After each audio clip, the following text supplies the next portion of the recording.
thanks again, Robin, for joining us today. It's nice to meet you. And yeah, always start off by asking everyone, how did you get involved in aromatherapy? What was the first time that you fell in love with aromatherapy and essential oils? Well, it started, I would say, about almost 15 years ago. I have a blood disorder, and sometimes I get, everybody has aches and pains, but unfortunately, there's a lot of things I can't use because I'm on blood thinners. And I wanted an alternative method because every painkiller that they give you has side effects. So I wanted something that does not have side effects and that was natural, because I've been natural basically my entire life. I eat mostly natural foods and I only use natural chemicals. So I wanted an alternative, and actually a multi-level marketing rep who was a very good friend of mine introduced me to essential oils. I had a very bad pain in my neck. And she said, I have the greatest thing for you. I'm going to give you a bottle of wintergreen, and it's going to do wonders for your neck. And so she gave me the bottle and she said, take a couple of drops and just put it on your neck and see how you feel. Of course, it made me feel great. But there was one little problem with this particular essential oil. It reacts with warfarin. It makes the warfarin thinner. I did not know that. And when I went to my doctor to have my INR checked, it went through the roof. And he goes, what are you eating that is making this level go so high? And I said, nothing, because you're not supposed to have any type of greens. So I said, I'm not eating any greens. I'm not on any medication. I can't understand what's causing this. Well, I go home and I go, wait a minute. We go back to the wintergreen. I go, always my entire life, one of my professions was working on computers. I could take apart a computer and put it back together. I was a Microsoft IT professional, and I've always done research. And I used to do beta test software for Microsoft. So I had to do a lot of research. So I said, I'm going to research this wintergreen. And it turned out I was like in shock. And I said, at that point, I am not taking any of this stuff until I figure it all out. And I start taking some courses on how to actually use this stuff if I'm going to use it for myself, for other parts of my body. And that's how I got into it. So I joined a couple of groups. And at that time, aromatherapy was, the thing to do. And I said, you know what, I'm going to take a couple of courses, let's see what happens. And then I really got into it and decided to become certified. So. Okay, well, fantastic. That was how I started. Okay, that's fantastic. And is there a lot of schools in your local area, or did you have to travel far to a school? No. I did. No, I went to Aroma Head Institute, which was online. Okay, cool. And this way I could do it at my own pace. When you go back to school at 50 years, I'm older now, but when you go back to school at 50 years old, it's not easy. You don't have the mentality that you had before. So, and you don't have the concentration that you had before. You can't sit there in a classroom and then take a test. It doesn't work. So I wanted the ability to be able to go online and do it at my own pace. Okay, sure. Yeah. Took me a year to get through that course. So that's know. how I started. But I've taken lots of other courses since then, because not only did I become certified, but I became clinical because I work in hospice. So, and I consult with doctors, and I consult with doctors and chiropractors and acupuncturists on how to use the essential oils, especially safely. Okay, well, that's brilliant. That kind of leads me on to my kind of next question. When you graduated, when you finished your studies, is the field that you just mentioned there working with palliative care and in clinical work? Is that what you initially went into straight away, or? No, I didn't know what I want to do. In the Northeast part of the United States, it is very, very hard to be an aromatherapist. You can't just hang a shingle and say, I'm an aromatherapist. Okay. You basically have to either be a massage therapist, an acupuncturist, or a nurse who has trained in aromatherapy. Okay. We're not recognized. We're considered nothing. And it's a fight to be able to show people what we could do. So, and I was struggling because I'm not a massage therapist. As I told you, I was in computers and accounting. So that was not going to help me with aromatherapy. So what I started doing is I started doing courses and seminars in person on aromatherapy safety, how to use these essential oils safely. And I did that for a while, but I was doing it in the beginning for free. And when you start doing it where you're requesting a payment for it, then nobody wants to talk to you. So free, everybody wants free. But free wasn't going to put some food on my table. So when I was younger, I volunteered in nursing homes. When my kids were younger and I wasn't working full time yet, I volunteered a lot in nursing homes and in hospitals. So, and I always liked helping people. So I thought about it, and I took some courses with Madeline, Oh, yeah. and she basically became my mentor. So we became very good friends, and I like what she does. And I decided to get into working with those in hospice. And with the idea also now of bringing in frankincense into the mix, it helps a lot in hospice. And I've been working in hospice for about 6 years.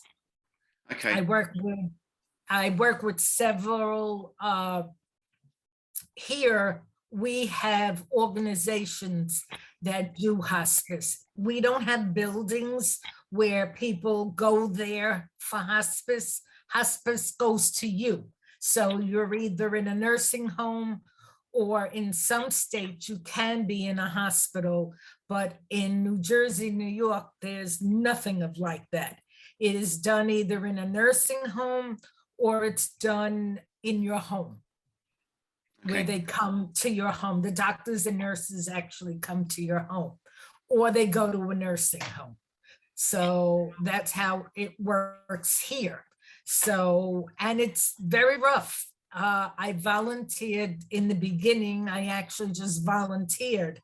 And so they could get to know what I do and what I am. And then when they realized that aromatherapy was helping some of their patients, they decided to hire me as a consultant.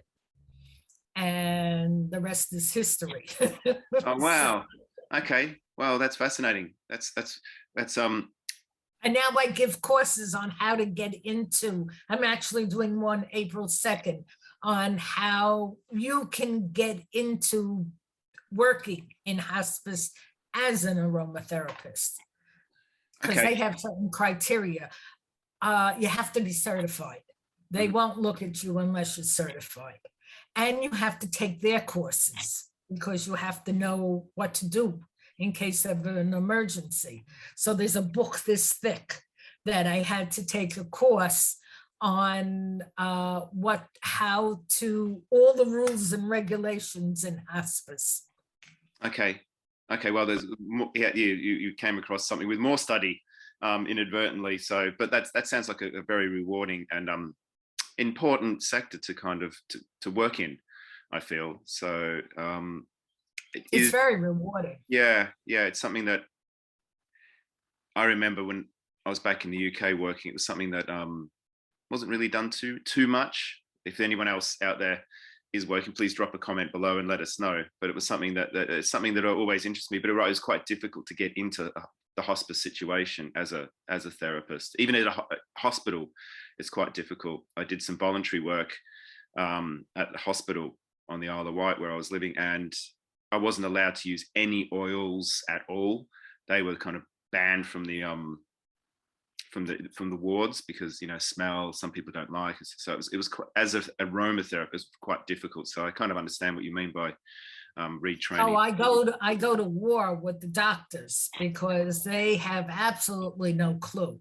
So sometimes the only way to get them on board is to treat them. So if I treat them and it helps them, then they allow me to work with the patients. Well, that's a very good inroad, isn't it? Offering treatments to doctors and the nursing staff and that and then yeah, I offer it free to them. So this way, this is how I put one more foot into the door. Yeah. Because they don't understand it and they're afraid of it. It was interesting. I had hurt my knee, so I was going to an orthopedist and I was going for therapy. So I asked the therapist, there was a couple of people who had arthritis in their knees. And I asked the therapist, can I talk to them about using the salves that I make? And he said, sure, I don't have a problem as long as they don't have a problem. And it actually helped them. But the orthopedist who's in charge of this whole thing, I said to him, I actually made something for him. And he goes, I can't hire you as a consultant. I said, why? He said, because you're going to take away my business. Okay. So I said, wait a minute. I said, you do surgery, you're a doctor. I can't do that, but I can enhance your business, because if you can give somebody something that has no side effects, don't you think that's better than handing them Valium or opium or something for pain that's going to make them drowsy, dopey, and not all there? Yeah. So he said, yes, but the problem is that they're going to want yours more over mine. Oh, well, you know, that's up for that surgeon to kind of, you know, collaborate with you and kind of work out a strategy together. But yeah, but he didn't want any part of it. So. Yeah, that resistance in the medical community is pretty evident. Even when I was in the UK, again, talking about that, so yeah, it's quite standoff. And in Australia too, where I'm from, I remember my mum trying to do anything holistic or anything with essential oils. Her doctors just pushed way back on it and just said, just stop. Yeah, so I understand your frustrations there, but it's great to see, you know, you're pushing through and still doing something wonderful in the community there. So that's fantastic. And you mentioned briefly about frankincense. Now I know that we spoke about I put a little posting up the other day about being the Queen of Frankincense. Would you tell us a little bit? I got named by Jane Lawson, Jane Lawson and Emily Carpenter, both.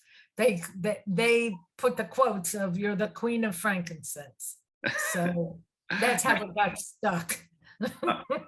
Okay, and is frankincense probably one of your go-to oils, obviously, that you use? Actually more of the resin than the oil. There's a big difference between the oil and the resin. The resin has less side effects. The resin is not concentrated like the essential oil. The resin, you can use the resin the actual resin. If you're making a salve or you're making an infusion of the resin, you can use it directly on a wound where you can't do that with an essential oil. The resin is ingestible. Almost all of them are ingestible. You just have to be careful because they can give stomach problems. So they can give diarrhea. So you got to be careful how much you use. I tell people don't go over 2 times a day because otherwise you're going to be living in the bathroom. So listen to your body. It can be put in a capsule. It can be it can be made into water, infused in water, and you can drink it. You can cook with it. I have my famous Boswellia Fariana cookies, and it's chocolate chip, and it's better than CBD because there's no side effects. You eat one of these, you're out cold all night. So, Oh, wow.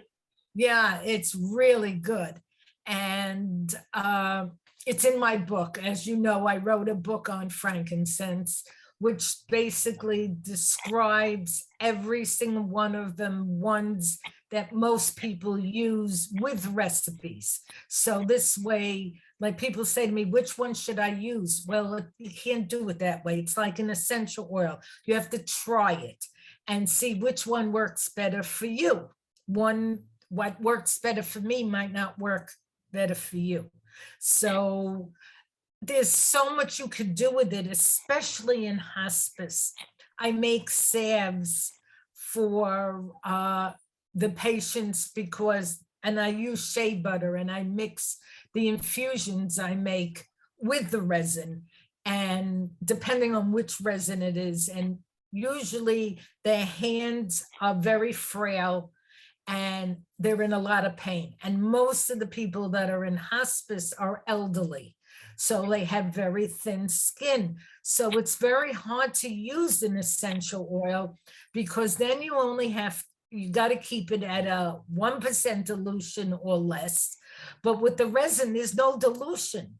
It doesn't work like that. You either make it a little stronger or you make it a little weaker using the carrier oil. And when you put it on their hands and their feet, not only does it make them warm, it actually makes their hands and feet warm. It brings down the inflammation in their hands and feet, and they feel better. And you can use it 5-10 times a day. There's no limit on how much cream you can put on yourself. Where the essential oil, there is a limit. The essential oil you're not supposed to use during chemotherapy. You can topically use the carrier oil as an infusion or a salve during chemo. It does not affect. I don't suggest people to ingest it during chemo. And I definitely tell people, check with your doctor first before you do anything. So there's been studies with frankincense, especially the boswellic acid. They found that in some of the studies that in vitro and in short-term studies in humans, that it is shrinking certain skin cancers. There's no long-term studies yet, so we don't know if the tumor is going to come back. But they found this more with the boswellic acid that is in about 7 of the resins. It's not in the essential oil. It's too heavy of a molecule to pass through the distillation. So that's another advantage of using. When we learn about frankincense and certification, we really don't go into the resins. We only go into the essential oil, which is a pity because you're supposed to learn the plant or the tree before you learn the essential oil. And that's not touched into, it's not even touched into anything else. We really don't learn about the plants. We go from when it's distilled is what we learn. We learn the chemicals in the oil.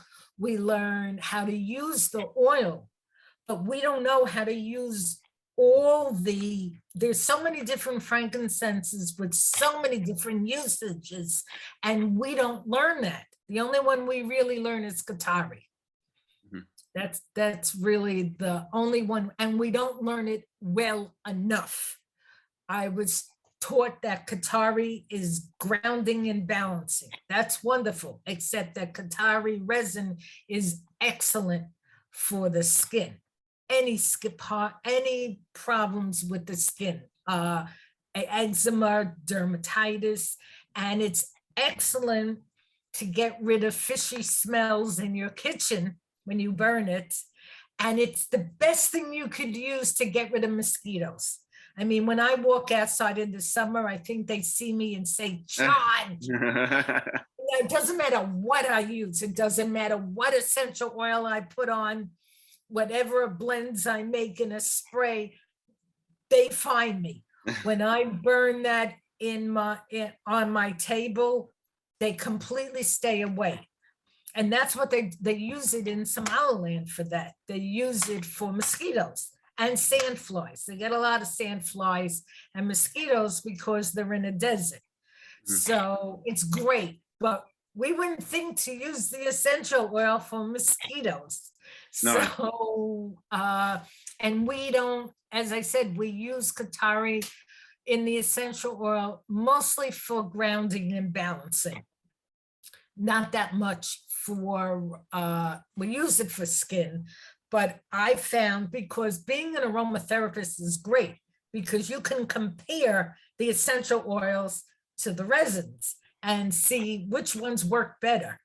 And I find that the resins work better than the essential oil when you're dealing with frankincense. Okay, fascinating. Not so much plant and other plant material, but with frankincense, the resins do better than, because you have everything in that resin. Nothing has been pulled out of it in the distillation. Everything is there. So, everything, even when you infuse it, it's pulling everything, all the chemicals that are in that resin into that carrier oil. Where when you do the essential oil, some of the stuff like the BA is staying behind. So it makes a big difference.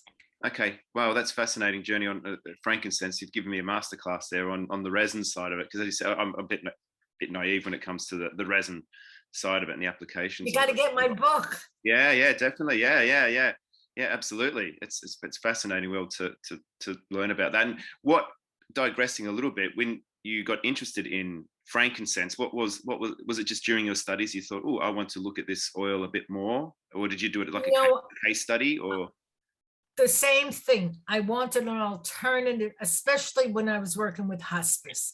I got very frustrated because you run into two problems. You run into the fact that a lot of these essential oils have flash points, so you can't use it around oxygen. And you're not a fly on the wall, so you don't know when they're going to put oxygen on the patient. So that creates a problem, which means that now I have to resort to hydrosols. So I use a lot of hydrosols for those that I know possibility that they're going to go on oxygen. No, you cannot burn resin in their houses or the hospital or the nursing home, but you can use it topically, and the smell of it alone can be very relaxing. But Swella neglecta is excellent for stress and for anxiety. And being in hospice, you got a lot of anxiety. So I make an infusion of it, and I actually massage it on their temples, and I have them just like essential oils. I use the same thing. I will put it on the palm of their hands and have them smell it. or I will massage it into their hands if they're not coherent, because they still move their hands so they can smell it. So I do use, and I also use neglecta essential oil when I can, because it's excellent for relaxation. The same thing with Boswellia parfurea. It's excellent for calming anxiety and meditation. So I go into, especially in the home, I go into a lot of families that are Indian, and they do a lot of meditation. And I will bring them the oil, and they put it all over everybody, not just the patient. And they love it. I mean, it calms them down and it calms the patient down. So it works both ways. So there's different things, different resins for different people. So I needed something other than using essential oil. So that's basically how I got into the resins. And I want to, since I'm so, it's like a doctor tells everybody what to do, but when they treat themselves, it works different. When you're around essential oils all the time, they don't work for you anymore. They work for everybody else. And if you speak to any aromatherapist, they'll tell you, any certified aromatherapist will tell you the same thing. It's very, very hard to make something for yourself because you're around all these different aromas and all these oils all the time. So your body gets used to it. It doesn't work like it does for your patients. Well, the same thing with, for myself, I was running into the same problem. So I wanted something similar that would not give me that effect.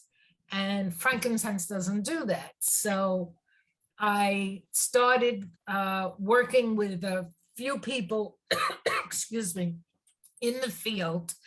And I actually went to a company called Bus Wellness. They distill in Vermont. And the owner is from Somaliland. And he taught me unbelievable. I mean, I would talk to him for hours. It's great when you're in the same country and you can talk. And he put me to people in Somaliland, and then it becomes a domino effect. And at that point, I decided, everybody said to me, why aren't you selling it? You know so much about it. Why don't you sell it? So I decided to sell it. That's what you see behind you is some of my bins of frankincense. And if I was going to sell it, I wanted to make sure that I sold quality and it was sustainable and it was done through fair trade, because that's very important to me. Yeah. And I speak to people all over the world. My husband says, I don't believe you. You talk to, whenever I see you on the phone, I know you're on with another country. WhatsApp is wonderful. And I usually am. I'm either on with people from Oman or I'm talking to people in Somaliland. It's interesting in Somaliland or Somalia. These people live out in the desert, but they all have internet. Yeah. Every single one of them have internet. Some of them are so poor, they're lucky they can put food on the table, but they have internet.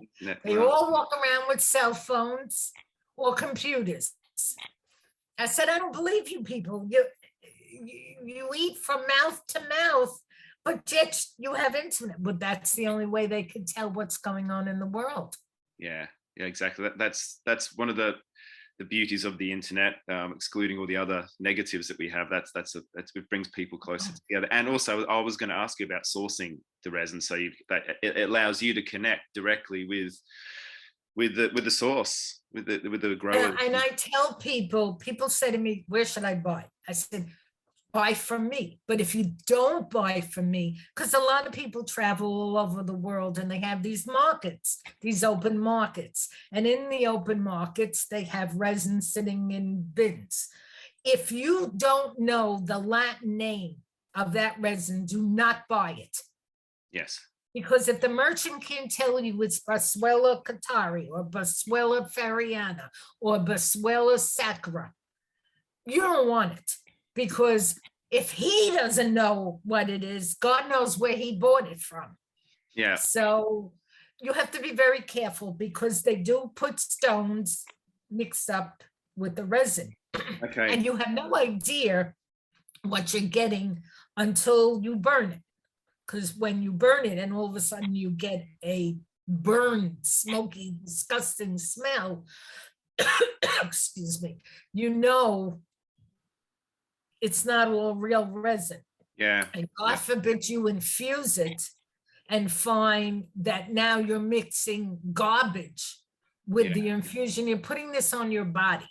So you want to make sure that, and a lot of them will use plastic in there.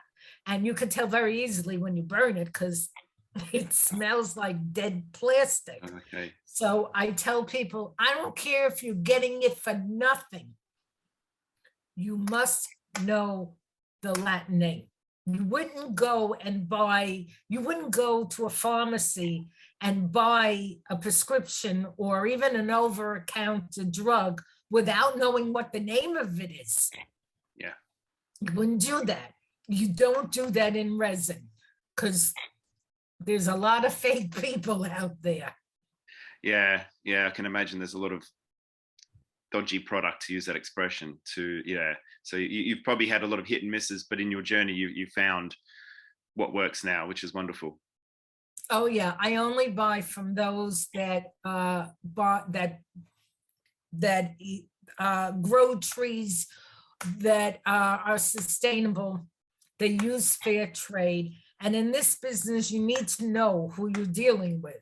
So it's very easy to check because I know enough people that I could check, and I get messaged every day, buy my resin. I have no idea who you are. There's no way in this lifetime I'm buying your resin. Yeah. So yeah, exactly.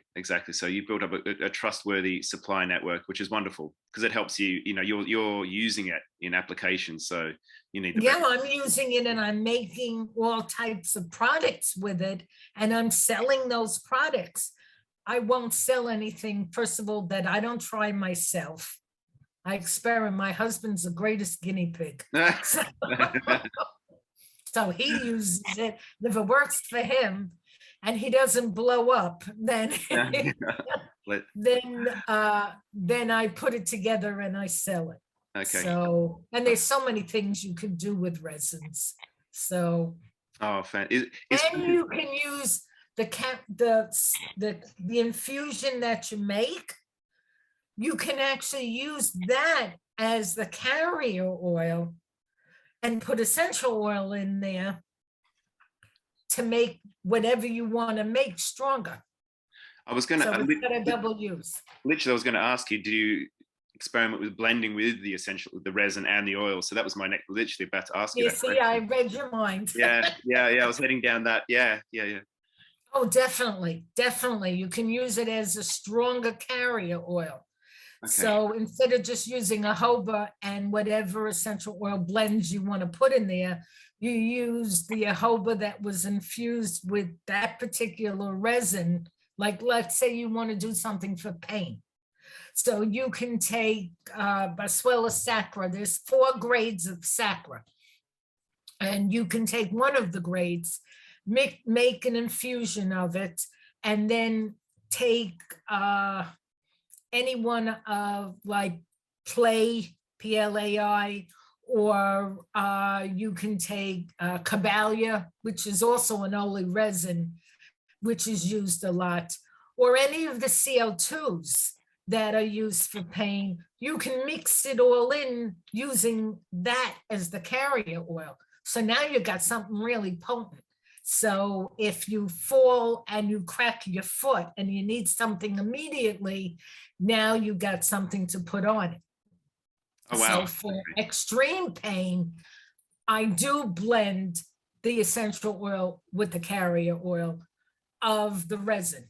I definitely use that a lot. Okay. Okay. Well, that sounds great. There's so much to talk about. Yeah, we could keep going on and on and on. Looking at the time now, we're heading towards the end of our chat. Actually, we run over a bit, which is great though. But what I'm going to do, Robin, is it okay if I pop your details on screen of your Sure. Instagram and Facebook? Is that all right as well? Oh, definitely. And also mention about your IFPA regional group in the States there. Oh yeah, that I started this. There's really nothing for the United States for IFPA. When IFPA opened it for the United States to join, it's like everybody's all over the place. They don't know what to do. They don't know what job they have. They don't know how they can help with the organization. They don't know any of that. I said, if you're going to open it up for the United States, why can't I be a chairperson and set it and have a monthly meeting? This way we can all get together, we could talk, we could see how each one of us are doing or how we could help ourselves. Then I asked if I could bring a speaker in. And if I bring a speaker in, can we get can they get CPD credits Yeah. for the speaker and also get CEU credits from NAHA? Because a lot of the aromatherapists that are in this group belong to NAHA also. So you got both of them. And she said, yeah, go for it. They never dreamed that I was going to get somebody. And I'm booked all the way through till July. In fact, to August. Wow. With speakers. Oh, well done.